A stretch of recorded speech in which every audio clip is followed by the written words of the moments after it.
Belakangan ini pembahasan Rusia-Ukraina jadi topik menarik untuk dibahas. Bagaimana tidak, dua negara yang sama-sama pecahan Uni Soviet kini teguh dengan misi masing-masing.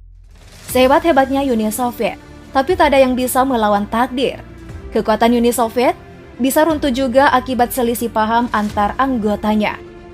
Soviet tidak mampu menyatukan perbedaan opini sesama anggota atas perubahan sistem dunia akibat bergulirnya era menuju modern.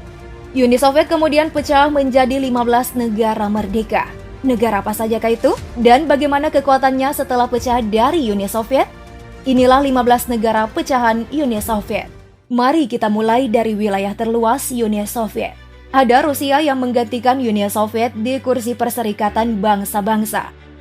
Rusia memiliki wilayah daratan terbesar di dunia. 2/3 wilayah Uni Soviet milik Rusia yang terletak di batas antara Asia dan Eropa, berdekatan dengan utara China. Pasca Uni Soviet bubar, Rusia perlahan membangun kekuatan militer.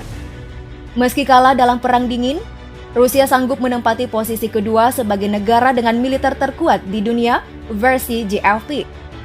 Unit tank Rusia bahkan 2 kali lipat dari jumlah tank Amerika Serikat.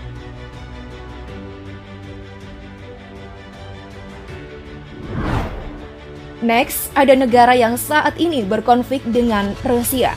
Ada Ukraina, salah satu pendiri Uni Soviet yang harus meninggalkan saudaranya, yakni Rusia, demi bergabung dengan NATO. Setelah pecah dari Uni Soviet, negara ini kerap melakukan upaya agar tidak lagi berada di bawah tekanan Rusia. Sayangnya hal itu selalu saja digagalkan Rusia karena Rusia tidak ingin saudaranya yang begitu solid di masa lalu itu membelot ke pihak yang dulunya menghancurkan kejayaan Uni Soviet. Saat ini kekuatan Ukraina berada di posisi ke-22 dunia.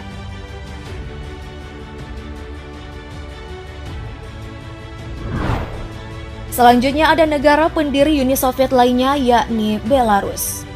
27 Juli tahun 1990, Belarus mendeklarasikan dirinya berdaulat dengan mengeluarkan Deklarasi Kedaulatan Negara Republik Sosialis Soviet Belarusia. Konflik Rusia-Ukraina tidak membuat Belarus jadi pihak netral, meski dilampau pernah solid bersama kedua negara itu. Belarus lebih mendukung Rusia atas invasinya ke Ukraina. Menyoal kekuatan militer, Belarus menduduki peringkat 52 dunia.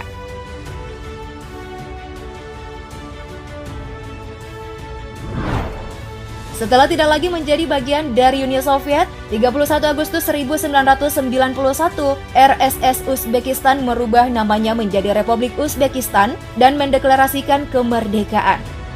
Uzbekistan lalu menjadi bagian dari negara-negara Asia Tengah dan Eropa Timur. Negara ini masih menggunakan bahasa Rusia sebagai sisa peninggalan pemerintahan Soviet.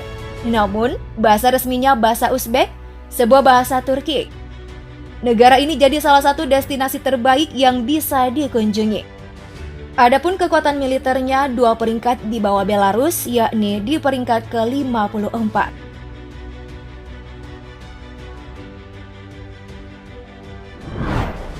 Selanjutnya ada negara yang memiliki keindahan alam sangat menarik, yakni Kazakhstan. Sebelum menjadi negara pecahan Uni Soviet, Kazakhstan jadi negara terbesar kedua setelah Rusia.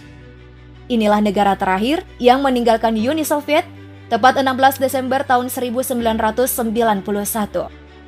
Kemudian diterima PBB